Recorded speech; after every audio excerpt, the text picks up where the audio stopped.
Wakil Presiden Ma'ruf Amin menyatakan bahwa ekonomi digital diperkirakan bisa tumbuh hingga 8 kali lipat di tahun 2030 mendatang menjadi 4.500 triliun rupiah.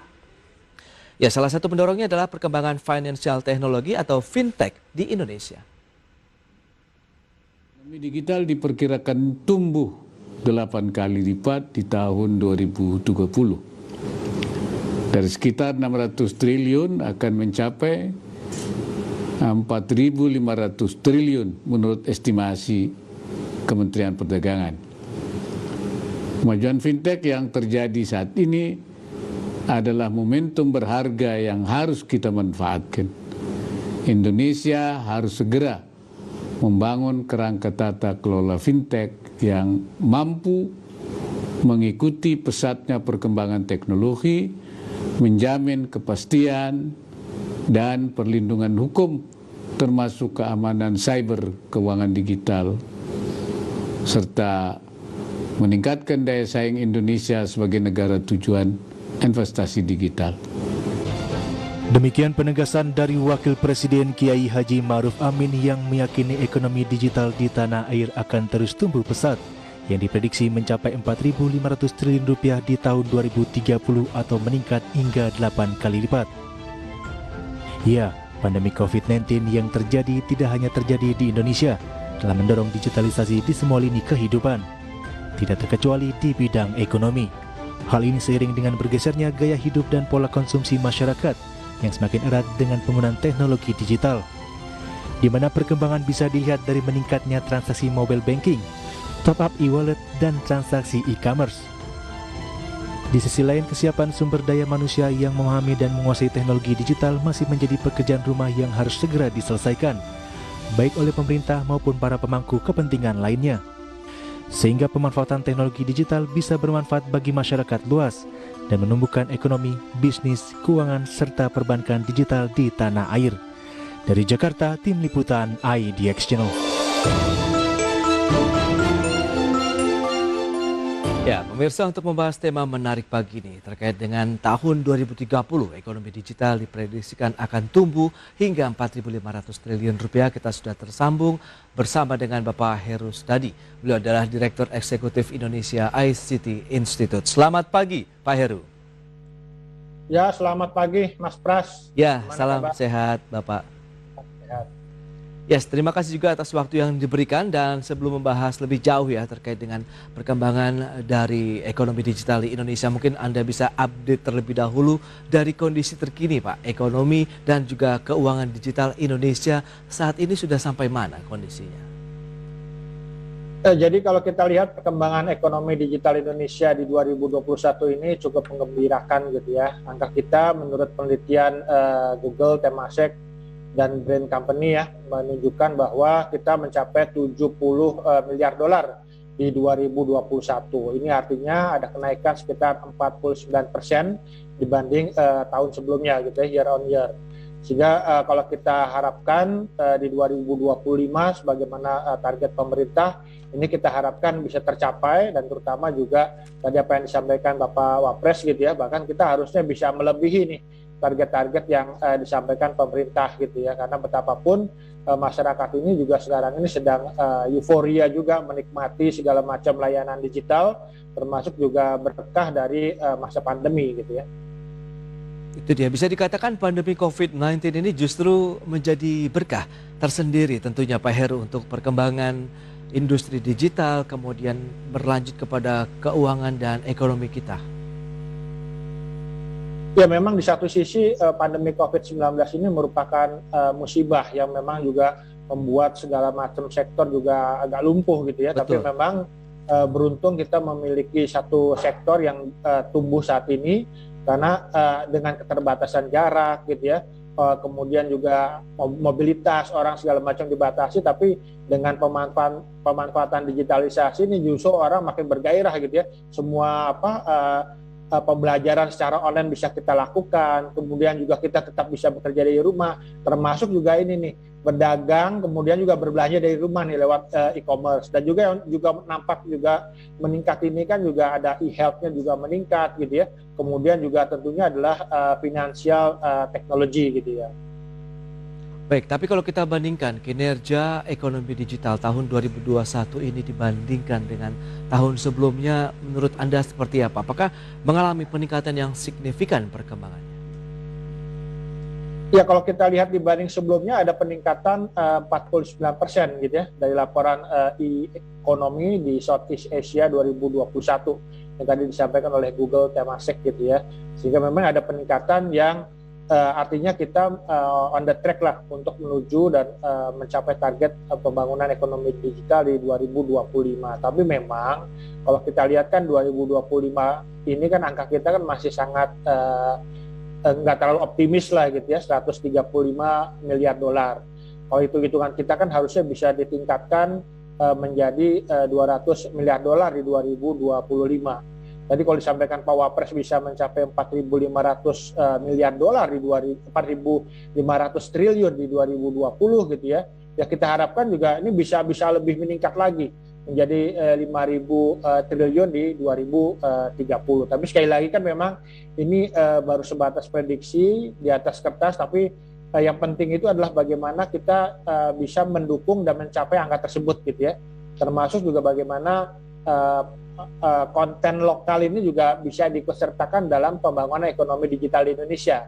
Karena saya khawatir juga bahwa ketika angkanya meningkat tapi semua produk yang dijualnya produk asing katakanlah gitu ya. Iya. Kemudian juga yang menikmati juga tidak semua orang Indonesia tentunya. Jadi Anda melihat bagaimana dengan statement dari Pak Wapres tadi, Kiai Haji Ma'ruf Amin yang menyatakan bahwa tahun 2030 peluang ataupun proyeksinya kenaikan hingga 3 kali lipat ini Pak Heru. Anda melihat potensi ke arah sana terbuka lebar? Potensi ke sana saya sepakat terbuka lebar, bukan hanya 4.500 triliun tapi bisa mencapai 5.000 triliun ya.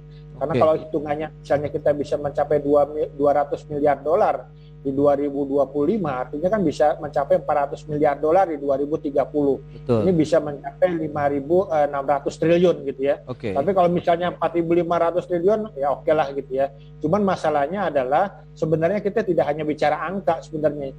Yang saya khawatir adalah ketika angka ekonomi digital Indonesia ini tinggi, tapi ternyata misalnya e-commerce gitu ya, produk lokal yang terjual itu tidak banyak karena menurut catatan juga dari Kementerian Perdagangan, waktu itu juga Bappenas menyampaikan mayoritas juga masih produk asing nih. Nah jangan sampai kemudian artinya bahwa ekonomi digital Indonesia meningkat justru yang menikmati produk-produk asing gitu ya. Nah ini kita inginkan juga bagaimana kita membangun produk lokal, startup lokal gitu ya. Kemudian juga melibatkan masyarakat dalam finansial teknologi segala macam juga makin meningkat sehingga ekonomi digital Indonesia yang berkembang ini dapat dimanfaatkan sebesar-besarnya untuk kesejahteraan dan kemakmuran rakyat Indonesia. Baik, pemirsa, dan berikut ini akan kami sampaikan infografik untuk Anda terkait dengan nilai Gross Merchandise Value atau GMV ekonomi digital Indonesia di tahun 2021, data dari Google, Temasek, dan Bain & Company ya. Kita lihat memang yang terbesar dari nilai GMV ini dominasinya dari e-commerce sekitar 53 miliar dolar Amerika. Kemudian menyusul transportasi dan makanan 6,9 miliar dolar, media daring 6,4 miliar dolar, kemudian agen perjalanan daringnya sekitar 3,4 miliar dolar Amerika. Kemudian kita akan lihat dari sisi ekonomi digital di Indonesia untuk pertumbuhan total transaksi. Di tahun 2019 sekitar 40,9 miliar, kemudian tahun 2020 menjadi 47 miliar dolar Amerika, sementara target di tahun 2021 diprediksikan bisa menembus 70 miliar dolar Amerika. Adapun di tahun 2025 mendatang, proyeksi mencapai 146 miliar dolar Amerika. 2 kali lipat dibandingkan dengan tahun ini, dan kita akan bahas data-data ini bersama dengan Bapak Heru. Baik, Pak Heru, kita akan lanjutkan kembali Pak informasi yang tadi sudah disampaikan, meskipun tadi sempat juga kita singgung di awal ya Pak Heru ya, untuk beberapa data tadi nilai GMV kita e-commerce nampaknya yang masih mendominasi, tapi Anda justru khawatir apabila kearifan lokal, produk-produk lokal kita ini yang kalah bersaing dari produk-produk impor ya Pak. Ya betul, karena betapapun juga e-commerce ini kan masih yang primadona lah sampai saat ini gitu ya. Selain memang tadi disampaikan mungkin ada transportasi online yang juga merangsek naik itu kan juga misalnya teknologi financial technology gitu ya. Kemudian hal lainnya juga di masa pandemi ini yang juga cukup meningkat itu kan adalah e-health. Cuman terkait dengan e-commerce karena ini juga menjadi kalau kita bisa katakan kan ini menjadi bagian dari ekonomi kerakyatan gitu ya. Artinya tiap masyarakat, bukan hanya perusahaan besar, tiap masyarakat ya mereka bisa berjualan gitu ya. Apalagi kalau sekarang tidak hanya berjualan produk mungkin yang awet, apakah pakaian, sepatu segala macam, tapi juga sudah dihubungkan juga dengan layanan-layanan misalnya masakan, makanan gitu ya. Sehingga memang ini benar-benar ekonomi kerakyatan gitu. Nah ini juga bagaimana kita harus mendorong e-commerce ini memang benar-benar menjual atau memasarkan produk dalam negeri yang secara mayoritas gitu ya. Karena kalau misalnya kita kan beberapa marketplace juga kita lihat masih mengimpor barang dari beberapa negara lain gitu loh. Sehingga kalau misalnya mayoritas itu berasal dari negara lain, yang tadi saya khawatirkan itu yang berkembang bukan ekonomi digital Indonesia ya, tapi ekonomi digital dari luar negerinya, di mana yang memang mereka itu produsen dari produk-produk yang dijual di sini gitu ya. Ini yang harus kita ubah seperti itu. Oke, Pak Heru, tapi bukan sudah ada arahan dari pemerintah yang mungkin ini sudah dalam bentuk larangan begitu kita memasukkan produk-produk luar di dalam e-commerce kita begitu, dan ini nampaknya juga sudah mulai diimplementasikan menurut Anda sejauh ini, karena kan banyak sekali produk-produk lokal juga yang dipasarkan di aplikasi-aplikasi e-commerce kita. Iya betul, produk lokal yang memang harus didorong gitu ya. Nah, sekarang memang belum ada larangan dari produk yang berasal dari negara lain untuk masuk gitu ya. Apalagi misalnya produk-produk, oke lah bukan handphone, tapi produk-produk elektronik lain gitu ya. Atau mungkin juga kalau sekarang ini kan juga seperti semacam ada jalur sutra juga nih dengan misalnya dengan produk-produk Tiongkok gitu ya. Yang mungkin harganya bisa jadi lebih murah, bisa membeli dalam partai besar secara lebih mudah gitu ya. Ini yang memang juga selain kita juga memiliki daya tahan, tapi juga kita sudah memiliki daya serang dengan menghadirkan produk-produk yang berkualitas dari dalam negeri gitu ya. Memang sekarang ada himbauan untuk menggunakan atau cinta produk Indonesia gitu ya. Tapi memang ini perlu lebih dimasifkan, dan juga yang didorong itu ya kita memiliki produk-produk yang memang benar-benar berasal dari Indonesia, dari lokal gitu ya. Baik, lantas kalau kita bicara mengenai tantangan yang masih menyelimuti untuk ekonomi dan keuangan digital di tanah air, seperti apa kalau dari tanggapan ICT Institute sendiri, Pak Heru? Apakah domestik yang mendominasi atau justru global? Tantangannya memang cukup banyak agar kita bisa mencapai target sekarang mungkin 147 miliar, tadinya kan 135 miliar dolar gitu ya. Yang pertama itu tentu tantangan infrastruktur. Nah, ini kan juga kita berharap infrastruktur Indonesia ini ada percepatan jaringan internet broadband ini bisa menjangkau semua daerah nih di wilayah Indonesia. Karena juga dari Kementerian Kominfo itu kan menyatakan masih ada 12.548 desa gitu ya yang belum mendapatkan internet broadband. Nah, ini yang perlu kita percepat sehingga mereka tapi juga bukan hanya sebagai pasar baru gitu ya, tapi kita harapkan bahwa desa-desa ini juga menghasilkan produk yang bisa dijual secara nasional gitu ya, bahkan juga ke internasional. Nah, yang kemudian yang kedua itu adalah masalah literasi digital kita gitu ya. Nah, ini kan juga banyak sekarang ini banyak masyarakat yang memanfaatkan perkembangan ekonomi digital untuk kreativitas, untuk produktivitas gitu ya.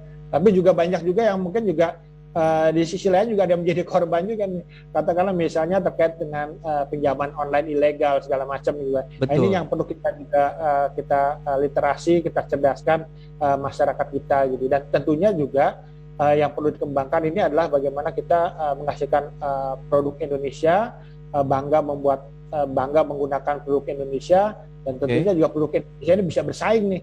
Ya bukan hanya di tingkat provinsi atau mungkin regional, tapi juga di tingkat nasional, dan juga bisa kita sambungkan juga atau dipasarkan di tingkat internasional gitu ya. Itu dia. Bicara mengenai teknologi keuangan atau financial teknologi ilegal yang tadi sudah Anda sebutkan, OJK juga belum lama ini sudah menutup sekitar 3.600-an ya pinjaman online lah bisa dikatakan yang ilegal gitu. Lantas apa yang perlu disikapi dengan kondisi ini meskipun penutupan sudah dilakukan berulang-ulang kali, tapi kadang-kadang kan juga masih ada nih oknum-oknum yang memanfaatkan tadi masih rendahnya literasi digital masyarakat, Pak Heru.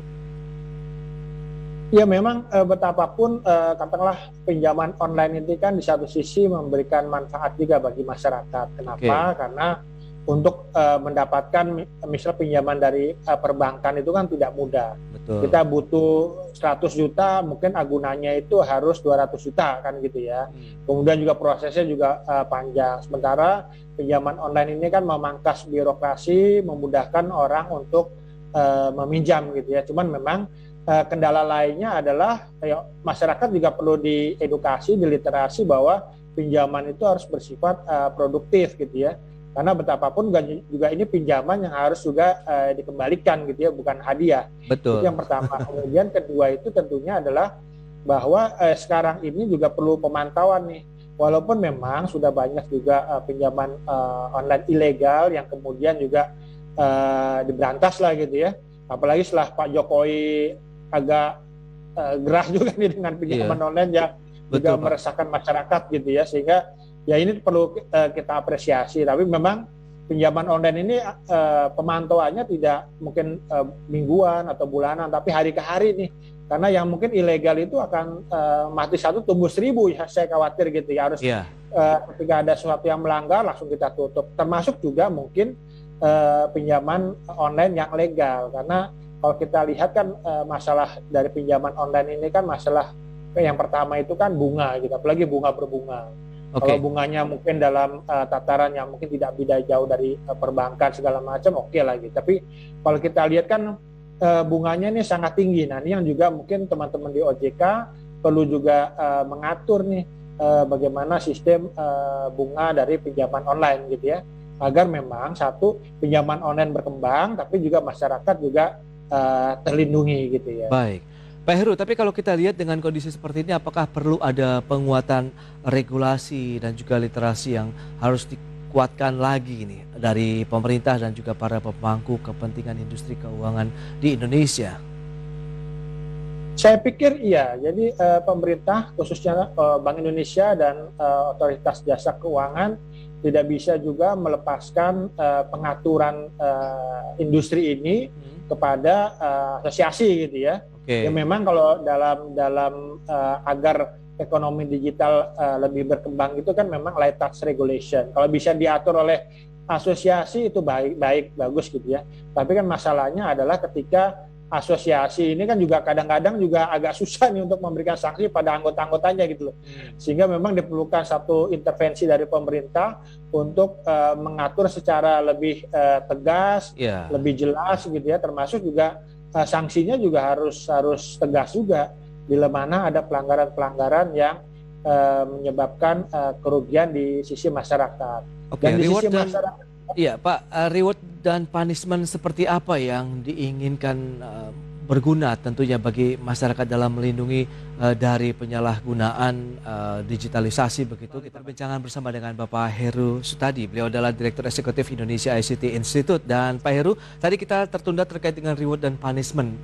Sebenarnya yang sebaiknya diterapkan untuk reward dan punishment supaya bisa mendukung lagi keberlangsungan industri digital, ekonomi dan keuangan digital Indonesia yang ditargetkan tahun 2030 pertumbuhannya bisa sampai dengan 8 kali lipat, itu apa saja ya Pak?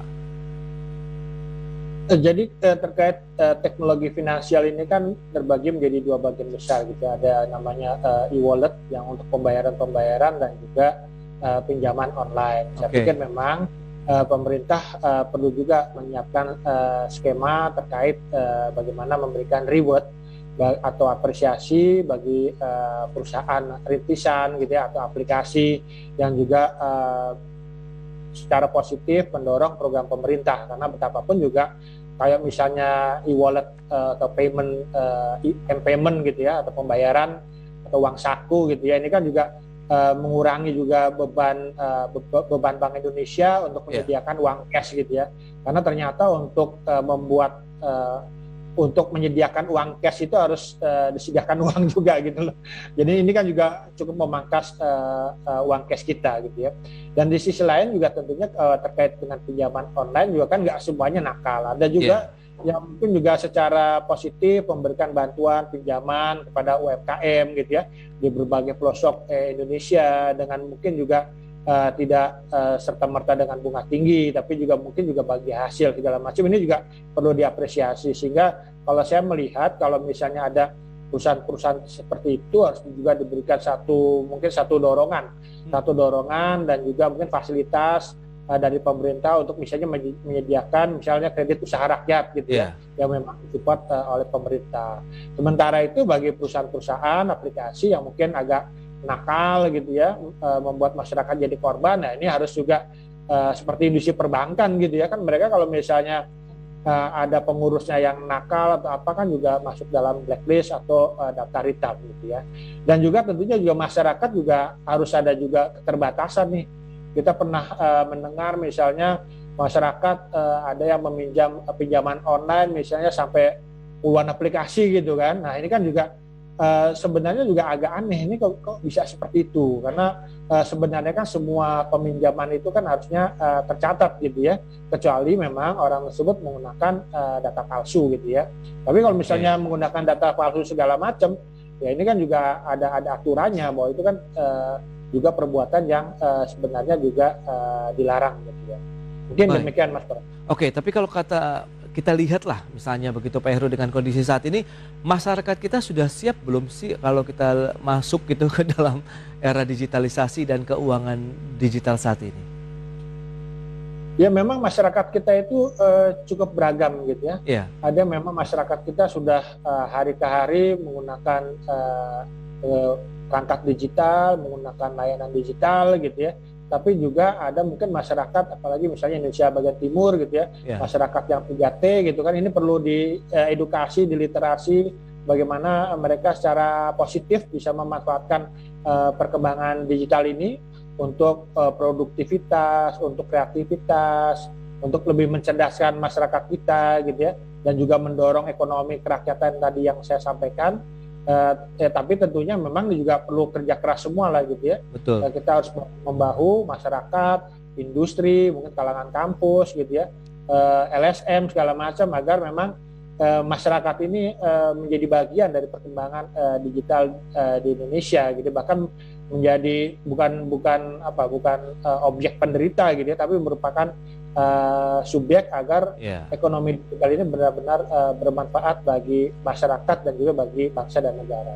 Oke, membangun bersama kemudian maju bersama begitu mungkin Pak Heru ya. Betul. Kalau menyikapi kondisi saat ini. Tapi apakah teknologi digital juga bisa disesuaikan dengan kearifan lokal? Masing-masing di daerah yang Anda katakan juga kan berbeda-beda kita dari Sabang sampai Merauke. Pemahaman, kemudian bagaimana kehidupan mereka keseharian begitu. Saya pikir ya. Kalau kita lihat, saya suka melihat konten-konten misalnya dari YouTube gitu ya. Ini masyarakat daerah juga udah mulai mengembangkan lokal konten gitu ya. Tentang sejarah misalnya ada candi di suatu daerah yang mungkin kita nggak tahu gitu. Ada suatu makam, ada sejarahnya di suatu tempat yang mungkin orang nggak tahu gitu ya. Nah ini kan juga bagaimana kita mencari ceruk gitu ya, ceruk kreativitas, kemudian juga pasar gitu ya. Karena mungkin juga ada daerah-daerah yang mungkin terkenal misalnya lempok durian gitu ya, di tempat lain mungkin nggak ada, atau mungkin juga ada pempek gitu kan. Betul. Ini yang bisa pasarnya itu kalau sekarang itu kan bukan hanya terbatas misalnya pempek di Palembang gitu, tapi juga mungkin pasarnya udah ke Indonesia gitu ya. Tinggal bagaimana nanti proses pengemasannya, deliverynya segala macam gitu. Kalau saya sih meyakini bahwa potensi kita besar, tapi memang ini perlu terus dibantu, difasilitasi gitu ya. Agar memang ekonomi ini bergerak nih dari Sabang sampai Merauke gitu ya, tidak hanya fokus di Jawa atau di Jakarta atau kota-kota besar saja.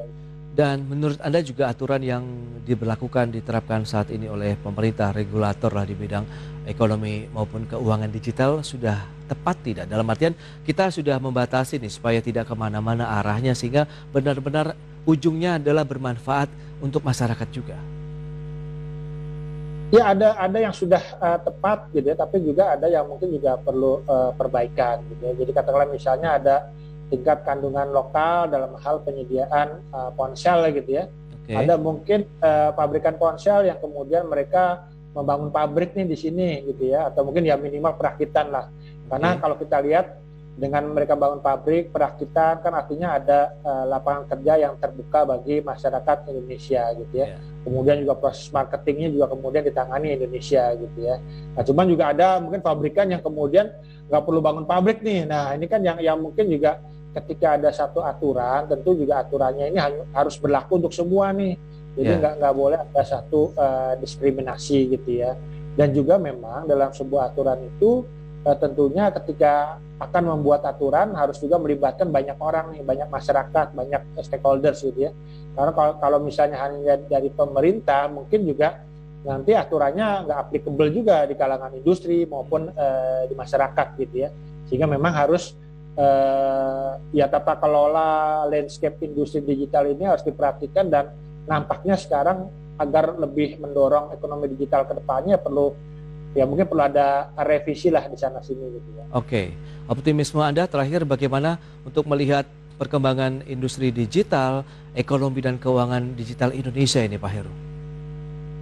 Saya termasuk orang yang optimis ekonomi digital Indonesia bisa sangat berkembang di angka 200 miliar dolar di 2025, kemudian minimal di angka 5.000 triliun di 2030 gitu ya. Tapi memang ini perlu kerja keras dari semua gitu ya. Penyediaan infrastruktur, masyarakatnya harus diedukasi, diliterasi, produk nasional juga harus dikembangkan gitu ya. Ini yang bisa kita mencapai target dan tujuan kita ke sana. Baik, Pak Heru, demikian memang kita harus terus menjaga bahwa ini adalah salah satu juga pemanfaatan teknologi yang sangat bermanfaat tentunya untuk menopang laju aktivitas ekonomi dan juga tentunya pertumbuhan ekonomi Indonesia. Pak Heru, terima kasih banyak atas waktu yang Anda sempatkan dan juga insight yang menarik mengenai perkembangan industri digital, ekonomi dan keuangan digital Indonesia. Selamat melanjutkan aktivitas Anda kembali dan salam sehat Pak Heru.